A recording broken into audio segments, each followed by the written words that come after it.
a small American town 15 years ago.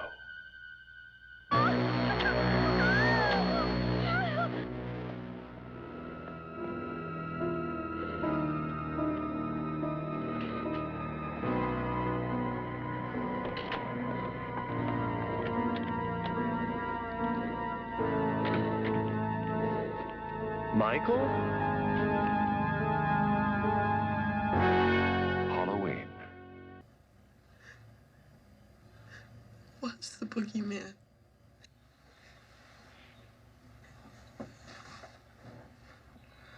As a matter of fact, it was. Welcome back. I'm Pat, that Halloween movie collector. So with a real busy week coming up, I want to make sure I get a review out every week. So I figured, well, I didn't think I needed to review this movie, judging from what you can see behind me and everything you see on this channel, and if you know anything about me. But I figured, all right, that's 70's movie review. Let's do the immortal classic, Halloween. Why not? Well, usually I try to watch the movie before I do a review, just to refresh my memory on the film. So when I'm talking about it, I get all the key points and usually don't forget things. I don't need to rewatch this. I've watched it 100 million times. I first saw it back in 1980 for the first time. So I've been watching it for 43 years. But that's my story. First time I ever saw Halloween. October 31st, Saturday, October 31st, 1980 on HBO. Back then, back in the dark ages, not everybody had cable. So we were one of the few that had cable in my family. So my cousins would come over on the weekends and we'd all, have sleepovers. But that night it was Halloween. So we were all trick-or-treating. And we were coming home because at 9 o'clock we wanted to watch The Warriors, another one of my favorite films, which I did do a review of already. And I will throw a link up here. Go check it out if you're a Warriors fan. So we watched The Warriors, loved it. And then, the bumper for the next movie coming on HBO was Babysitter Stalked by a Killer in horror classic Halloween. Like, hadn't heard of it. Now, I was 8 years old. I didn't watch a lot of commercials or didn't read newspapers or anything like that to know anything really about it. My parents didn't watch horror movies. Okay. It's Halloween. Let's watch Halloween. Loved it. Scared the shit out of me, first of all. I remember back then, we're so desensitized to horror now. So, like, shocking horror now is just, like, commonplace for us. But this was just a spooky, scary story. So for an 8-year-old kid in 1980, it scared the shit out of me. But it fascinated me. I love it. Especially when you're a young kid. You're fascinated by things that either scare you or you try to take chances on. You try to go on big rides when you go to amusement parks and stuff. You always want to challenge yourself. You want to prove that you're not scared. So, of course, I wanted to watch it more and more. And back then, it wasn't easy to watch more and more. Until we got a VCR, maybe a year or two later than that. And then the video stores popped up and you could rent VCR tapes. And that's how I fell in love with horror, because I would go to the local video store, go in the horror section and steal the VHS covers and just go check out our top 5 VHS covers. We just did that in that horror movie podcast. And that's how I discovered all these horror movies. And I was able to get Halloween and take it home and watch it when I wanted to. I mean, of course, I had to rent it. Back then, buying videotapes weren't cheap to buy back then. They were like $80. My mother and father were going to buy me the $8 horror movie. It wasn't going to happen. But this is where my love of horror started. And in 1980 is where my love of Halloween started. So Halloween is basically, it's a spooky horror story told about a child who basically turns evil, kills his sister, gets put away to a mental asylum, escapes, goes back to his hometown, stops at his house, stays at his house, and then sees this pretty blonde teenager who comes up to the door, and he's fixated on her. And what does he do? He stalks her through the rest of the movie. It's a random thing because there's no brother-sister arc in this, not until Halloween 2. So you could argue that he was obsessed with her because she reminded him of Judith. She had blonde hair. She was pretty. Same build. Okay, I can see that. So throughout the rest of the movie, he's stalks her to her babysitting job that night, and stalks her and her friend little by little, kills 3 of her friends actually, and goes after her. Now, during this whole thing, who shows up but Dr. Loomis, played by the late, great Donald Pleasance, and he's He knows there's something up with Michael. He knows he's evil, and he was trying to keep him locked up forever because he knew there was something going on there. So he goes to Haddonfield to try to stop him or capture him and bring him back before anything happens. So, of course, you have that amazing climax at the end, where one of the most iconic chase scenes in history, where Michael is chasing Laurie. Loomis comes in, shoots him 6 times, and then what happens? He falls off the balcony, and there's that shock at the end where he looks over the balcony, and there's Michael gone. Now, when I first saw this, we were like, whoa, holy shit, he's gone. And that made it even more scary because now we're little kids. Now we're going to bed, and you're thinking, wow, we're just watching it, but your mind wanders when you're a young kid laying in bed, and you're thinking like, well, he did get escape. Could he be in my room? Could he be under my bed? And that was so great about this movie. It didn't have blood and guts in it. It was very, as the great Irwin Yablans, the producer who actually came to John Carpenter with the idea, would always say, theater of the mind. And that's what it was. It played with your mind. It got you thinking about, could he be around this corner? You know, if I was going down to my basement, could he be down in the basement? Could he be in the dark? Could he be following me when I'm coming home on my bicycle, you know, looking over my shoulder? It gave you that sense of fear after watching this movie. And, of course, now, realistically, it's very dated, but it still holds up. It's still a great film. I remember showing my kids when they were younger and old enough to watch it, saying, oh, they know this is Daddy's favorite movie. They wanted to watch it. So finally, my wife and I agreed. We let them watch it. And they were like, okay, it was good. They weren't blown away because, you know why? Because they're so desensitized. And it's a product of its time. But it still holds up as far as I'm concerned. And it sure as hell does, because there's a huge fan base for Halloween, especially the last 5 years since the 2018 direct sequel to the original. I mean, granted, we've been getting Halloween movies since 1981 when they came out with Part 2. We've been getting them sporadically for the past 40 years. But 2018 really renewed interest, and the franchise really blossomed because there's a lot of Halloween people that came out of the woodwork, which is great. Halloween fandom is awesome. I love meeting Halloween fans. People just as wacky as I am. Just look around me. But back to this review. It starts so simplistic because you see a point of view of somebody you're assuming is going to be a killer, but you don't know who it is because you're seeing through their eyes. You're not seeing what they look like. At no point does Michael go past the mirror, so you don't really know. It's very reminiscent of another favorite of mine, Black Christmas, where in the beginning you saw Billy walking up to the sorority house, climbing up into the attic, and at no point do you see Billy's face. You don't see him. He's in the background. He's in shadow. You only see his eye later on in the film, and you hear him talking, and he's stalking. Same thing here. In the beginning, you're not seeing him, but you do see him after what? After he stalks his sister and a boyfriend. The boyfriend leaves, and probably one of the quickest sex scenes in history, and we didn't even see it. And then he goes in through the back of the house. You see him go through the kitchen, grab a knife. Now, granted, you see small hands, which are Deborah Hill's hands, the late, great Deborah Hill, the producer and co-writer.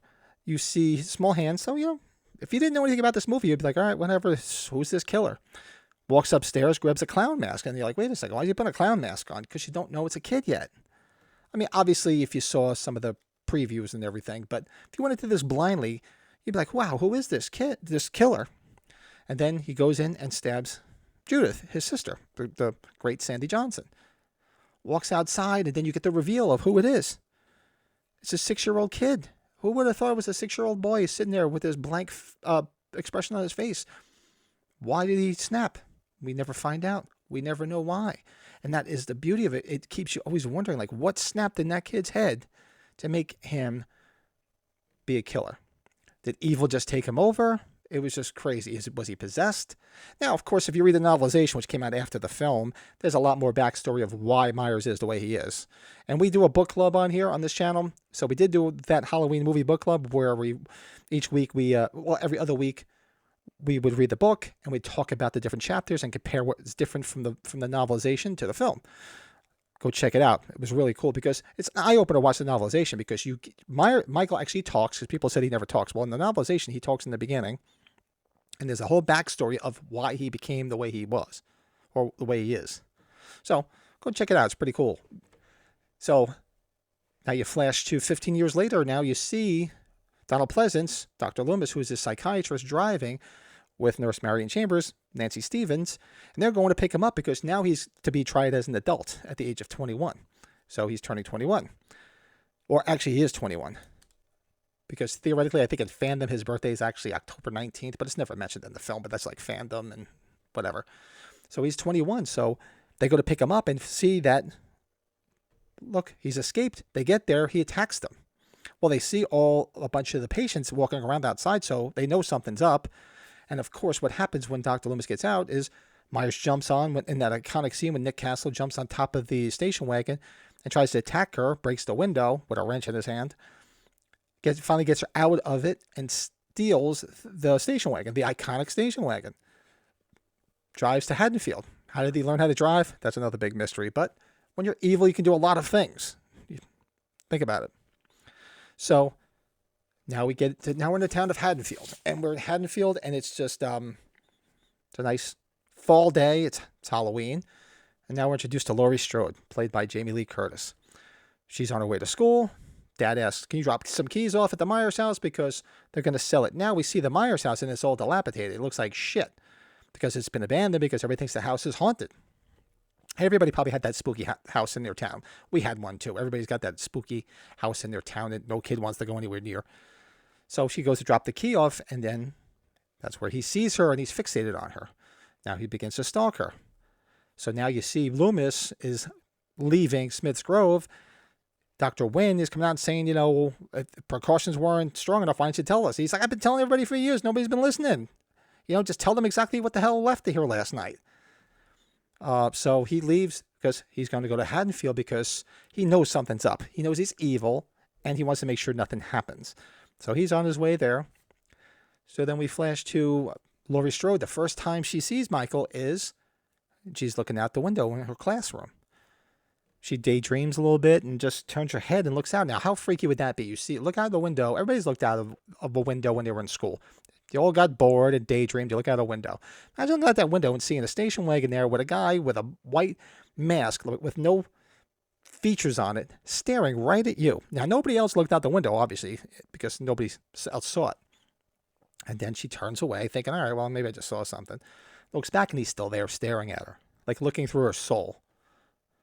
Of course, she gets called on to answer a question, answers the question, then when she looks back, now it's gone. And of course, maybe like, somebody playing a Halloween prank or whatever. Could be a friend. You never know. Could be Devon Graham. So, she's out of school and she's going to meet some friends. She's walking home with her friends and we're introduced to Annie and Linda. And while they're chatting away about their plans for that evening, there's a dance tomorrow. They're babysitting tonight, and Linda and her boyfriend Bob are supposed to come over because they need a place to bang. And Annie's all pissed off because Paul got in trouble and he's grounded, so he can't come over, so she can't bang him. So it plays out where now Myers drives by. And they see him, and Laurie's like, shit, it's that guy that was in that frickin' station wagon again. So she's thinking how creepy this is. And they think it's Devon Graham. So he drives by fast. And, of course, smart aleck Annie says speed kills. And what does he do? He stops dead. And everybody's like, whoa, what the hell is that? Then he moves along. So as they're walking, Linda leaves first. And then later on, as she's walking along with Annie, and she looks ahead, there he is again, standing out from behind the infamous hedge. And, of course, Annie's digging through her purse, and she's not paying attention. Says, hey, look, there's that guy. He was right there behind the hedge. He's stalking us. And, of course, she's the ballsy one and the smart ass, so she goes up and doesn't see him. He's disappeared again. She's breaking her chops, saying, oh, scared another one away because she's the shy girl that doesn't date a lot. And she's trying to get her a date. And it's all that shit. So she goes home.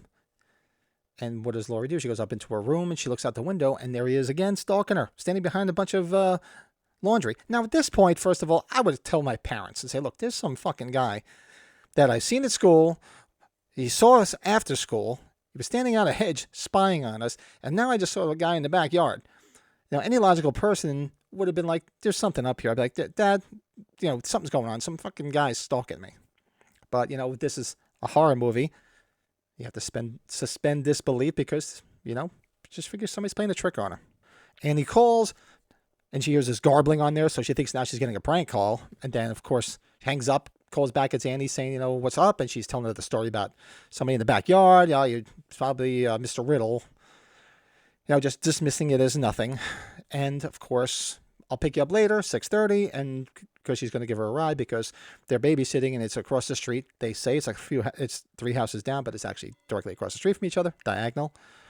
And then they're driving around, and, of course, Annie's a pot smoker. They're smoking pot, and then look in the rearview mirror. There's a station wagon following them, and of course, they're not paying attention. In the novelization again, which came out after the film, obviously, Annie does say she does see it in the rearview mirror, so him following, and then of course he peels off when they see her father, we're introduced to Sheriff Lee Brackett, played by the great Charles Cyphers. And they pull over to talk to him because there's an alarm going off in a hardware store. Somebody broke in, stole some rope, a mask, and a couple of knives. Who do you think it was? Of course, it was kids. You blame everything on kids. And here's a lot of stuff in here. Go watch my video on, I call it 67 mistakes. There's a little continuity error here. Like, why would this be going off all day long? Because Michael would have done it earlier in the day, but I'm not going down that rabbit hole. So they go off, and Michael begins to follow him again, but right before that, who shows up? Dr. Loomis introduces himself to Charles Cyphers. Lee Brackett says, "I have something important to talk to you about." He's like, "Okay, give me 10 minutes and we'll talk." Fills him in on everything, which you don't see. It's all off camera. So here we go. Now they go to their babysitting jobs, and there's Myers following him again. Drop Lori off. She goes to the Doyle house. Annie pulls in, goes to the Wallace house. You see Mr. and Mrs. Wallace leave. And he comes out and he's watching everything. So now he begins his stalking, which is probably the best stalking we've had, probably up until James Jude Courtney did a lot of great stalking in the films. He was really, really good. And Halloween 2, too, with Dick Warlock as well. So he's spying on Annie to the point where, he even one point knocks over a plant and she just looks and shrugs it off as nothing. And, of course, she gets a phone call from her boyfriend Paul and says, it's voiced by John Carpenter, saying, "Hey, look, why don't you come pick me up? I figured out a way to sneak out." And right before that, she spills stuff all over. She spills butter all over her, and you see one of those iconic scenes when she's on the phone with Michael standing behind the French doors, which is just amazing photography, and this is just second to none. So she comes up with a plan to take Lindsay across the street, have Lori watch her, hang out with Tommy Doyle, and then she can go pick up Paul, and they can come back and they can all basically have their orgy with Linda and Bob. So she goes over, tells Lori her plan, and but even before that, when she told her the whole story about how she talked to Ben Tramer. Now this was the boy that Lori had a crush on, and she's very shy, and she says, "I'll watch." Why you leave him here? No, wait a minute. Then Annie says, "Look, I'll talk to Ben Tramer in the morning and straighten this all out if you watch her." So that's why she has no problem watching Lindsay. Lindsay and Tommy watching movies because it's the horror-thon is on. And she takes off, and this is where you get our first kill because she goes back to the house, goes to get in the car, and it's locked. Goes inside, gets her keys because she didn't have her keys, comes back out. Now she opens it without putting the key in. So that should have been the first clue, but she's not paying attention. It's all about them not looking at their surroundings. Everybody wasn't paying attention to their surroundings except for Lori. So she's in there. She sees like the windows all fogged up. You sit in a car, especially the heavy breather that Myers was. It's like he had emphysema or something. I'm asthmatic, and he breathes worse than I do. And fogged up all the windows, and he comes from behind, and he starts to strangle her, and then he slices her throat, and she dies. So now it's one of the even more creepier scenes as you see him carry her around the Wallace house into the front door while Tommy is trying to scare Lindsay. He's hiding behind a curtain, and he sees the whole thing take place. And he had asked her about the boogeyman earlier, and she dismissed it, saying there was no such thing. Now he's like, "There's the boogeyman, there's the boogeyman." Of course, by the time he says that, Myers was already in the door. He should have said it at the beginning, so he could have been seen. So then you look and see, there's nothing there. Saying, go back, Lori says, just go back to watching the movies, and everything seems to be okay for a while. Now you see at the Myers house, Dr. Loomis is there with Sheriff Brackett. They go to inspect the house to see if maybe he was there. Come to the conclusion that he did come there, and he saw the room where he killed Judith. And he says probably one of the most iconic speeches where he's telling Brackett all about what Myers is and was, what he did. So Loomis decides he's going to wait. He thinks he's going to come back there. So Brackett says, all right, I'll go drive. He's got to do his usual routine. He's the sheriff. I'll just check back with you later and see how it goes. So now then we get introduced to Linda and Bob, played by the great P.J. Souls and John Michael Graham. And you see them pull up in their van because they're going to go hang out at the Wallace house, thinking they're going to use one of the rooms to have sex. So they get there, and of course Annie's not there. They call over at the Doyle house and ask, say, Laurie, where's Annie? Oh, says, she went to pick up Paul. They probably stopped off somewhere, so she'll be back soon. I have Lindsay over here, and just let me know what time to put her to bed and whatnot. Just ask Annie when she gets back. So they're okay, no problem. They hang up. They're all excited. They're like, this is great. Now we got the whole place to ourselves. So go upstairs. They fool around in the bedroom. Some great shots of Michael in the house watching them, both downstairs and walking past, in the typical Myers stalking, which is awesome. And then, of course, they do their deed. They have sex. He lasted a lot longer than Judith's boyfriend. And then have a cigarette together. And, of course, Linda wants a beer and says, go get me a beer. And he's like, no, you go get me a beer. He's like, no. So he says, oh, fine, don't get dressed. I'll be right back. Goes downstairs to get a beer. And if you go see my favorite kills from each film, still one of my favorite, if not my favorite in the franchise. See Bob, it's very dimly lit in the kitchen, getting stuff out of the fridge. He hears a creaky door. And, he thinks it's somebody's playing a joke on him, thinking maybe it's Annie and Paul or even Linda. Goes to open up a closet and says, all right, come on out. And then you see Myers pounce on him, come out. And probably one of the great visuals of the mask. And then you see a big knife, and he's pushing him up against the wall, and he slams the knife through him and sticks him to the wall, which is just, it's like I said, it's probably my favorite kill still to this day. And then that great pan out shot of him looking at Michael and just turning his head, the castle tilt, because he's admiring his work. There's something unhuman about him. It's just like he's an animal, like that just killed its prey, and he's just sitting there looking at it like, wow, this is cool shit. It's just creepy, creepy, creepy. So, of course, we know Michael loved to display his bodies in a certain way back then because it's like trick or treats. Goes upstairs. What does he do? Because, of course, he walks in the door. She's going to know it's not Bob. Here he is playing a trick on her. Puts a sheet over, cuts two eye holes, and puts Bob's glasses on. So she just thinks it's Bob. Thus, this scene always being known as Ghost Bob. And she's like, where's my beer? What are you doing? What's going on? And he's just standing there, stoic, won't talk. And she's like, can't you talk? Can't you answer me? And of course, she's getting pissed off at him. She's like, you know what? Screw you. I'm gonna call Laurie and find out what's going on because this is ridiculous. He's not home. And then all of a sudden, you see him start to walk towards her. And just as Laurie answers the phone, he pounces on her and starts strangling her with the phone cord. And so Laurie's listening to this whole thing, and she just thinks it's a joke. Thinks it's Annie playing a joke again, like earlier when she heard the chewing.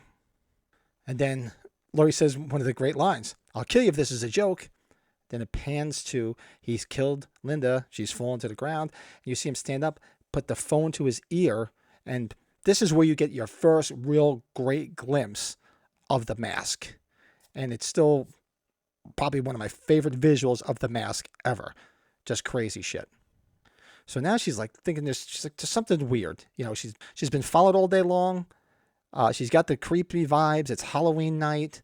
The weird phone call. Annie's there's nowhere to be found. And now this. So she looks out the window and sees the lights all go out. So she's like, whatever, something's going on. So the kids are asleep. She decides to walk across to see if there's anything going on. She goes to the front door, and which is weird because she goes to the front door, but then she decides to walk around the back. So I'm assuming the front door is locked. She goes around the back, goes into the French doors, and she's calling, and everything's dark, and she's just like, wow, something's really creepy. Like if you walked into this house, it's like she felt the vibe, like something was up. And she's like, oh, look, if you're playing a joke on me, joke's over, come out, let's go, you know? And of course, she goes upstairs, and you just see that orange hazy glow from the jack-o'-lantern that was on the night table next to Linda and Bob. And she opens the door, and her life was never the same again. Because what does she see? There she sees lying on that bed is Annie's dead body with the tombstone of Judith that was stolen. I forgot to mention that. Yeah, you see Dr. Loomis earlier in the film does go to the graveyard to visit Judith's grave, and all of a sudden it's gone. And he knows who did it. And there it is. It's the tombstone is there, and he's laid the body out like it's his sister with the tombstone there. And she's freaked out. Of course, she goes out into the hallway. She's leaning against the wall. And the genius of Dean Cundy using that dimmer, you just look off into that room where it's all dark, and all of a sudden his face gradually appears as the dimmer goes on. Just like your eyes are adjusting to darkness. And he tries to stab her, hits her in the arm. She goes over the railing, falls down, and he chases her and starts one of the most iconic chase scenes in horror. She manages to get up. She's hurt her leg, so she's limping. He starts chasing her, and thankfully she was lucky, because I don't know anybody that's got a door that leads into their kitchen with a lock on it. So she goes into the kitchen and locks the door. I don't know anybody's got a door. First of all, who has the door that goes from one room to the kitchen? Usually it's a wide open area, and this one's got a lock on it. So what happens? She was able to lock the door, and then she goes to the French doors. And now, for some strange reason, now he must be able to teleport. How and why did a rake get there to block that door? It wouldn't have just fallen from somewhere, because there's nothing there. So, yeah, this goes back. Go watch my video again, if that I mentioned earlier about the issues with some stuff in there. It's a little odd. So she's trying to open the door. She's shaking the door. He busts his hands through and unlocks it. And just as he does that, she pushes her hand through the glass, moves the rake, runs out the door. Now, this is a little weird, too, because it's a continuity error, because he was right towards her. He was right on her ass. She runs around the house, and she gets across the street. She starts banging on Tommy Doyle's. Well, first she stops at the neighbor's house, bangs. They turn the light on. They look out the window and close the door. I mean, you see a girl in trouble. What kind of an asshole is just going to turn her away, especially later at night in the dark on Halloween? Maybe you think they're playing a practical joke, but you know what? You never know. I have kids. If I ever saw some kid, even a teenager, running and banging on the door saying, I need help, what do? You don't turn them away. So she gets to the Doyle house. She starts banging on the door. And so she had all that time to knock on the neighbor's door and then get across the street, bang on the door. Then you see him come around, and he's starting to get closer and closer and closer. And, of course, Tommy and Lindsay are upstairs asleep. She's banging on the door. They're not waking up. So he takes a potted plant, throws it up to the window. It breaks, and finally Tommy wakes up. And, of course, he's dragging his ass because he just woke up. He doesn't know what the hell's going on. Goes downstairs, opens the door, and she's like, get upstairs, lock the door, go in the bathroom, lock the door, just get upstairs. And she turns off all the lights, and she thinks she's safe. And then she looks and sees there's a door open on the side already, because you can see the wind blowing it. And you can hear the breathing now. And, of course, she's sitting there. She grabs a knitting needle out of her bag. Michael comes up from behind, just misses her with the knife, stabs it into the couch, and she stabs him in the neck. The iconic neck stab. She sees him laying out, of course, and then what does she do? Something we've been yelling at for 43 years, and she drops the knife. No, drop the goddamn knife. Keep the goddamn knife. First of all, you should have went over the side of the railing and just stabbed 100 more times, because if somebody comes after you, I'm sorry, you just kill him.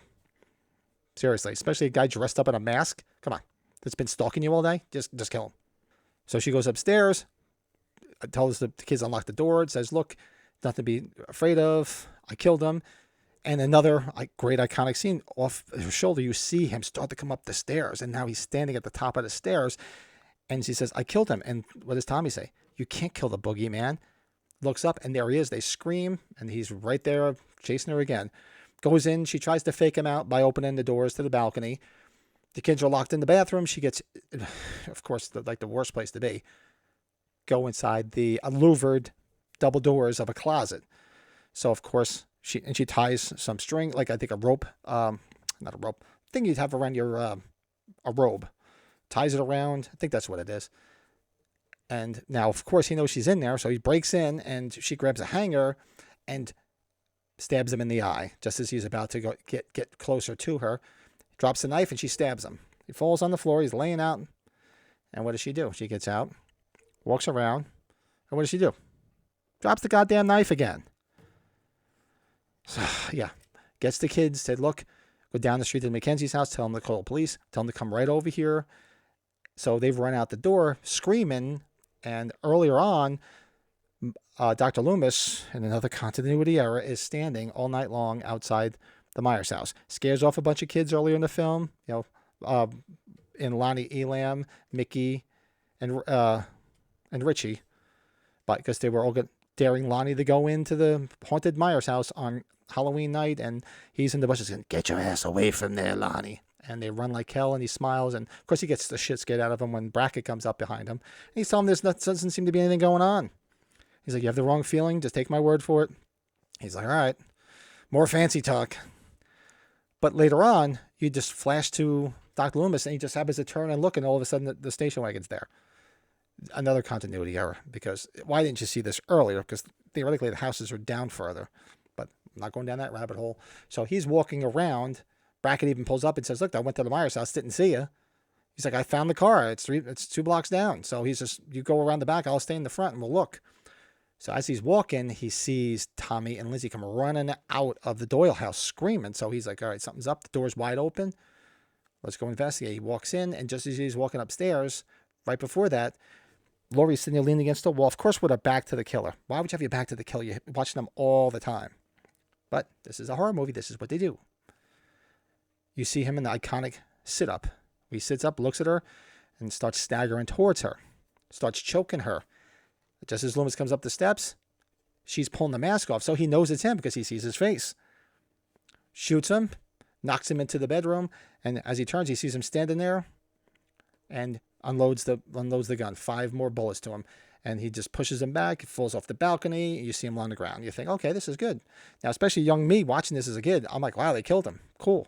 Now they'll unmask him and we'll see who it is. Or what he looks like, I said. You do see Tony Moran's face for a split second, which was Carpenter's intent, to see like a face that didn't look like, he called it an angelic face, because you wouldn't expect it to be this evil killer with this face of just a typical 21-year-old boy, man, whatever. And of course, the iconic Laurie says, "Was the boogeyman?" And Loomis says, "As a matter of fact, that was." And as he's going to look over the balcony, you see that look on his face. Looks, because now he sees Michael is gone, and now he's looking, and he has that great, "I knew this would happen" face. So look back at Laurie, she's crying, and then you start to see panning shots of all the places Myers was earlier in the film and where he could be. And then you think to yourself, he could be anywhere at this point. Where is he? So this was the part that scared the shit out of me at the end of the movie. I'm like, shit, he could be up in my fucking bedroom. So just one of the best endings of a film ever. If they never made another sequel to this, it would still be amazing, because you always wonder about it. And that's how the iconic movie plays out. My favorite film franchise, my favorite film of all time.